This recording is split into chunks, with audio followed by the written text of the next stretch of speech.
So guys welcome back to micro classes. हमारी CCSU और MSU की बीएड सेकेंड ईयर की क्लासेस चल रही हैं। आज का हमारा सब्जेक्ट है पर्यावरण शिक्षा।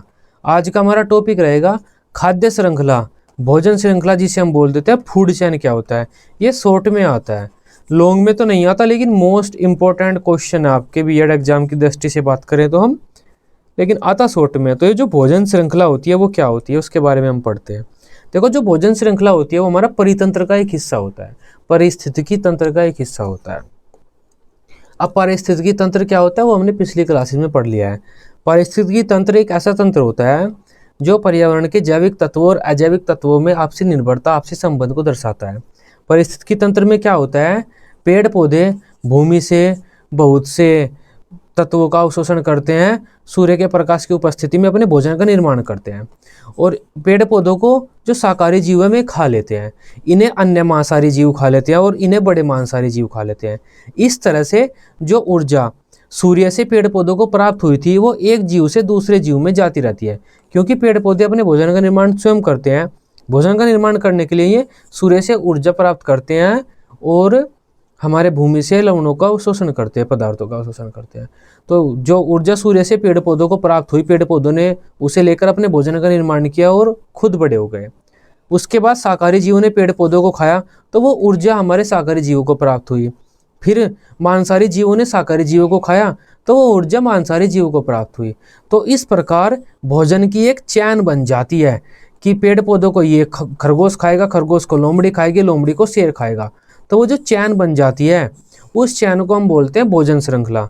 इसे हम ऐसे बोल देते हैं, जो सूर्य से प्राप्त ऊर्जा है उसका जो प्रवाह किस तरह से किस जानवर में होगा, वो जो चैन बनी है उसे हम कहेंगे भोजन श्रृंखला। तो समझ पाए आप भोजन श्रृंखला क्या होती है। भोजन श्रृंखला जीवधारियों या जीवों का वह क्रम होता है जिसमें ऊर्जा का प्रवाह होता है। जैसे ये एक भोजन श्रृंखला हो गई, इसे खरगोश ने खाया, इसे लोमड़ी ने खाया, इसे शेर ने खाया। ये दूसरी जीव भोजन श्रृंखला है हमारी, इसे टिड्डे ने खाया, टिड्डे को मेंढक ने खाया, मेंढक को सांप ने खाया, सांप को हमारे बाज ने खाया।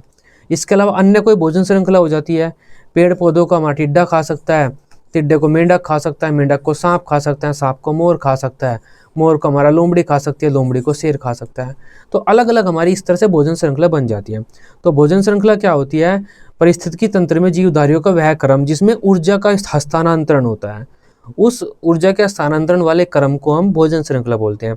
आम भाषा में हम ऐसे कह देते हैं, भोजन श्रृंखला क्या होता है, जो जीव एक दूसरे जीवों को खाते हैं, एक दूसरे जीवों पर निर्भर है, उससे जो श्रृंखला बन जाती है भोजन की, उस श्रृंखला को हम भोजन श्रृंखला बोलते हैं। ये आम भाषा में कह सकते हैं हम।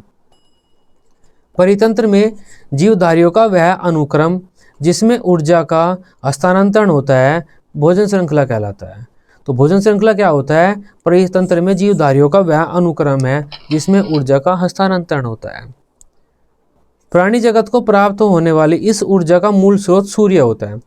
सूर्य से अपार मात्रा में ऊर्जा, ये मात्रा कर लेना आप, मात्रा में प्रकाश व ऊष्मा के रूप में ऊर्जा पृथ्वी को प्राप्त होती है। सूर्य से काफी मात्रा में जो ऊर्जा है प्रकाश व ऊष्मा के रूप में पृथ्वी को प्राप्त होती है। इस ऊर्जा का सीधा सीधा सा प्रयोग जीव तो नहीं कर पाते, लेकिन इस ऊर्जा का सीधा सीधा सा प्रयोग पेड़ पौधे अपने भोजन का निर्माण करने के लिए कर लेते हैं और खुद बड़े हो जाते हैं। पेड़ पौधे प्रकाश संश्लेषण की क्रिया के द्वारा प्रकाश की उपस्थिति में अपने भोजन का निर्माण करते हैं, इसी कारण इन्हें उत्पादक कहा जाता है। चूंकि जीव अपना भोजन स्वयं नहीं बना सकते, वे भोजन प्राप्ति के लिए पेड़ पौधों पर निर्भर होते हैं। शाकाहारी जीव हरे पेड़ पौधों को खाकर अपना भोजन ग्रहण करते हैं। इस प्रकार जो ऊर्जा सूर्य से पेड़ पौधों को प्राप्त हुई वह पेड़ पौधों के माध्यम से होते हुए शाकाहारी जीवों में पहुंच जाती है। शाकाहारी जीवों को प्राथमिक उपभोक्ता कहा जाता है। उसके बाद मांसाहारी जीव शाकाहारी जीवों को आहार बनाते हैं जो द्वितीयक उपभोक्ता होते हैं। तो इस प्रकार जो ऊर्जा है द्वितीयक उपभोक्ता को प्राप्त हो जाती है। ठीक इसी प्रकार बड़े मांसाहारी जीव जो तृतीयक उपभोक्ता की श्रेणी में आते हैं, वे द्वितीयक उपभोक्ता को अपना आहार बनाते हैं, तो वह ऊर्जा तृतीय उपभोक्ता के पास चली जाती है। तो इस तरह से जो ऊर्जा है वो उत्पादक से होते हुए प्रथम उपभोक्ता, फिर द्वितीय उपभोक्ता, फिर तृतीय उपभोक्ता के पास चली जाती है। तो ऊर्जा को जो ये अनुक्रम होता है, इस अनुक्रम को हम भोजन श्रृंखला बोलते हैं। ऊर्जा हस्तांतरण का यह क्रम ही हमारा भोजन श्रृंखला कहलाता है। तब भोजन श्रृंखला क्या होता है, जीव भोजन प्राप्ति के लिए एक दूसरे पर जो निर्भर होते हैं उससे जो श्रृंखला बन जाती है उसे हम भोजन श्रृंखला बोलते हैं। अब नेक्स्ट देख लेते हैं इसमें क्या है। अतः किसी भी परितंत्र में जीवधारियों का वह अनुक्रम जिसमें ऊर्जा का स्थानांतरण होता है भोजन श्रृंखला कहलाता है। जैसे पेड़ से उत्पादित होने वाले बीजों को चूहा खा लेता है, चूहे को सांप खा लेता है, सांप को बाज खा लेता है, इस प्रकार यह एक भोजन श्रृंखला हो गई। तो ये कुछ भोजन श्रृंखलाएं यहाँ पर वर्णित है। कोई भोजन श्रृंखला छोटी हो सकती है, कोई बड़ी हो सकती है, लेकिन ज़्यादा बड़ी भोजन श्रृंखला नहीं होती। ज़्यादा से ज़्यादा 5 या 6 ही पद एक भोजन श्रृंखला में हो सकते हैं। पौधे को चूहा, चूहे को सांप, सांप को बाज, पौधे को चूहा, चूहे को बाज, बाज को हमारा मोर, मोर को हमारा गिद्दड़, गिद्दड़ को हमारा शेर, पौधे को खरगोश, खरगोश को लोमड़ी, लोमड़ी को बाज। ये गलत है। लोमड़ी को इतनी आसानी से बाज तो नहीं खा सकता, जीवित को तो नहीं खा सकता, मरने के बाद खा सकता है, ये कह सकते हैं हम। पौधे को खरगोश, खरगोश को बाज, पौधे को टिड्डा, टिड्डे को मेंढक, मेंढक को सांप, सांप को बाज, पौधे को टिड्डा, टिड्डक को मेंढक, मेंढक को बाज खा सकता है।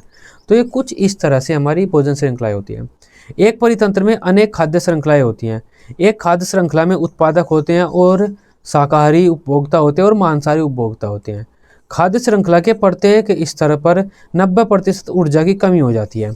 मतलब जो ऊर्जा पौधों को प्राप्त हुई है वह 10% चूहों को प्राप्त होती है। अगर चूहे को सांप खाएं तो उसका 10% सांप को प्राप्त होगा, और सांप को बाज खाए तो जो ऊर्जा सांप के पास है उसका 10% बाज को मिलेगा।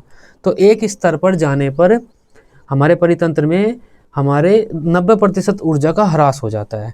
इसी कारण खाद्य श्रृंखलाएं अधिक लंबी नहीं होती, ज़्यादा से ज़्यादा 5 या 6 कड़ी खाद्य श्रृंखला में होती है। तो ये हमारी खाद्य श्रृंखला है।